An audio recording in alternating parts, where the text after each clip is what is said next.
Hi there. I'm your host, Corinne, and this is Okay, But Are You Good? Where we check in on ourselves on a weekly basis to see how we're doing. Are we living our best lives or are we just trying to get by? It's been another pretty solid week, so let's hope it stays this way.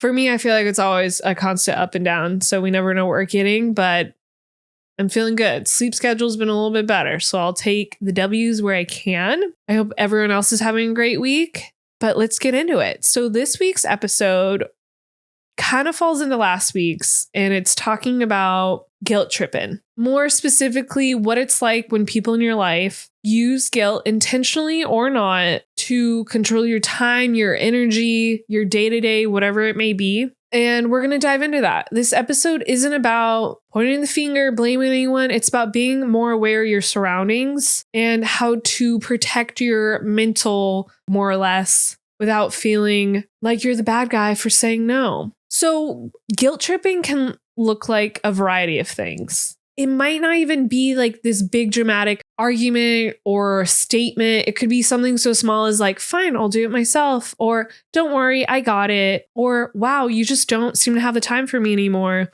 Must be nice to have so much free time in your schedule. And then boom, it hits you. That, oh gosh, okay, fine, I'll do it. You feel that instant guilt, that wave of like, you just messed up. And you feel responsible for someone else's emotions. That's guilt tripping. And as we've talked about, you can only control yourself and your emotions. You cannot control other people's feelings and what they do.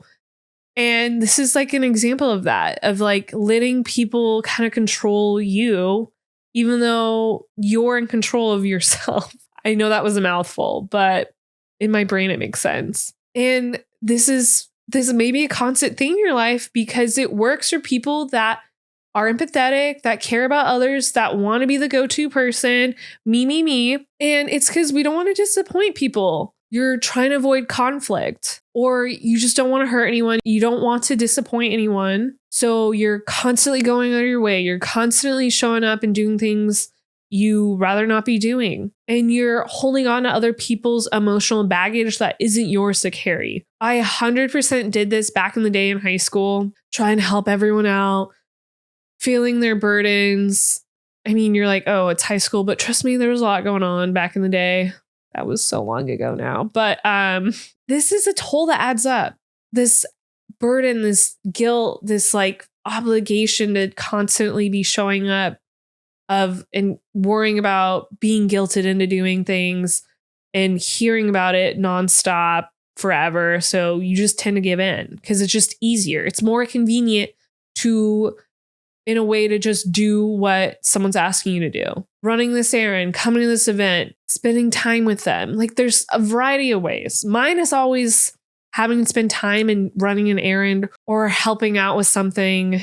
Those are like the first few examples that show up.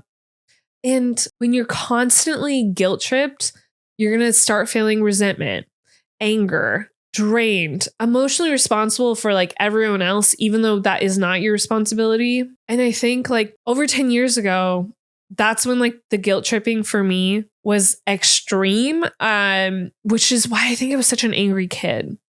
I still have anger, but like it's not as insane as it could have it's not as out of control as it was. And my family like doesn't understand like why I was such an angry kid. I'm like, because I had no control over my life. And I was constantly being pulled in so many directions and having to go out of my way when I didn't want to, when I literally couldn't, but I kept doing it. Even just helping my friends or doing whatever. It's been a constant, and it's something that I don't think is ever going to go away because I've opened these doors, but we're slowly closing them because it's so draining and it doesn't get you anywhere. It just leads you to being this miserable, grumpy person, which is what I was. And you self-doubt. You start asking yourself, like, am I being a bad friend, a bad family member? And you worry, are you being too selfish? Are you not showing up enough? While you're still angry and resentful. There's like two weights on the scale. And it's exhausting. I feel like I've lived my life exhausted all the time. My best friend would tell you it's so exhausting living in your brain because I'm constantly like going, there's like a million things happening. And then I'm sitting there like that meme, like everything's fine. You know, the dog where everything's on fire. That's my brain. Or that episode of SpongeBob where there's like a million of him in his brain and it's running around. Hopefully someone knows that reference, but it's like, okay, you got to keep showing up. You got to do this. You got to do that. And then you're like, no, I'm mad. I don't want to do this. And I think that whole like last minute just shows you like into my brain. But if you feel guilty because you don't want to do something, you're not showing up even when asked, or just not doing certain things, like remind yourself that just because you feel guilty doesn't actually mean you did anything wrong. 95% probably you haven't. You just think you did because you don't want to let other people down. And it's okay to let people down. It's okay that someone didn't get what they wanted. You're not always getting what you want. So why does everyone else have to get everything they've ever wanted 24/7? That's not how life works, babes. I wish it did. But that's not the reality. These people are projecting their expectations onto you. And it's okay if you can't meet them. It's okay that you've set this boundary. I mean, I've gotten to the point where I know who I can't rely on for things because they're just not going to get it done. So maybe these people need to take a book out of that, or chapter out of that book of like, you have to just do it yourself. You have to be your own go-to person and not make other people feel bad about it because they can't meet you where they want to. That's why you set expectations. And we don't have to justify why we're not doing things. You just straight to the point, I can't do it. I'm not available. That's it. They'll probably reply and be like, well, blah, blah, blah. Like, you never do this. And I'm like, guilt trip you literally and give you their sob story. Like one of my best friends for sure, she'd be like, no, sorry, too bad. Hang up the phone and move on. I'm on the opposite scale of that, but I'm trying to at least find that middle ground of like being okay with saying no and accepting that someone's going to be upset with me in that moment, but then they'll move on. Because what is the point of living your life if it's not living it for yourself, not doing things you want to do? And I know I lived my life like that for so long. When I came back to SoCal and everyone's like, you're so different. It's like, yeah, because I'm no longer 100% of the time doing things I don't want to do. I have a soft spot for certain people in my life and they know it, but I'm over it. I think I've just changed. I've no longer had to constantly put others before myself and doing things I don't have time for. Setting that boundary, acknowledging, hey, I don't have the mental capacity for this. I'm in a bad mood. Please leave me alone, or else we're just going to get in an argument. And I remember, or I don't remember my life when I lived in SF for almost like 10 years. I'd come back and I'd only have like really a full day over the weekend. And I'd want to see my friends, but then I'd get guilt tripped by the family, not spending enough time. I'm only here for a certain amount of time. And yes, this is such a small thing, but it made me lose some connections and relationships with friends because I kept missing out on these moments. Everyone was living here or they just had more time. And like, so they didn't understand why I couldn't show up to everything. I'm not in certain group chats. It did affect my friendships. Not all of them. Like I'm still friends with everyone, but there's certain things I missed out on because I was guilt tripped with not spending enough time with other people. And I resented it. And it'd be so stressful coming home. And I'd almost have to like not tell people when I'm coming home to avoid this conflict of this like nagging almost of like not like I can't be in two places at once. So my friends that have moved and then they come back and they're with their family or their other friends, it sucks if they don't tell me or if I don't see them, but I get it. I get that. I don't want to say burden, but that like struggle of like limited time and you can only see so many people.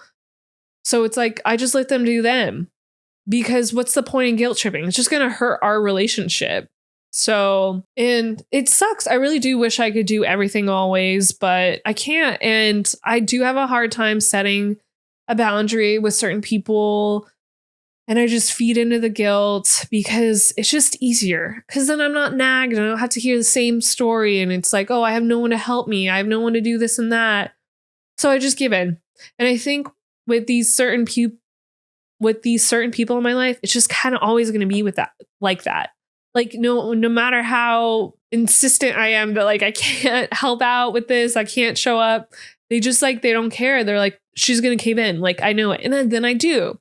So that's, maybe we can work on that together. If this is something you also struggle with, it's just like being like pushed back a little bit. Like, if you don't want to do something, you're just like, dude, I can't, bro. I literally can't. I literally can't right now. Anyways, how I want to respond and move forward with like not feeling so guilty all the time in my life is remembering like it doesn't need to be an argument. It can be clean cut, like I can't do this or that doesn't work for me. And you don't need to be on the defense. It doesn't have to just be like have your guard up and you're like defending this big thing. It's not showing up. It's not that serious. That's what I have to remind myself. It's literally not that serious if I can't show up. Everything's going to be fine. The event just might be a little bit boring without my charming personality. It is going to hate, baby. But you can just simply be like, this doesn't work for me. And that's it.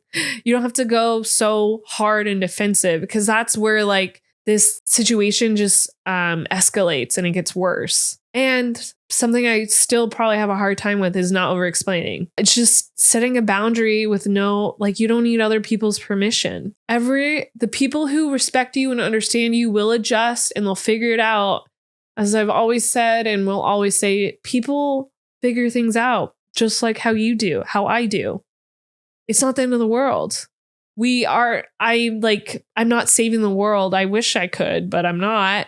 I'm just taking one day at a time and focusing on myself and my loved ones to the capacity that I can. So if setting boundaries makes someone else uncomfortable, that's on them. That doesn't mean you're in the wrong. You're not doing anything wrong. You're just setting that line in the sand and they'll get over it. Unless they're a grudge holder like me and it's going to take forever. But hopefully for you, they're not. And I need this reminder as well on the daily that you are not responsible for managing everyone else's feelings. You are responsible for managing your own well-being. That's why I always say focus on your mental, physical, emotional health, and the rest will all fall into place. So if you're someone that has these guilt trips that happen consistently in your life or every so often, you're not alone. You're allowed to protect your time and your energy and your mental peace, and everything is always going to work out.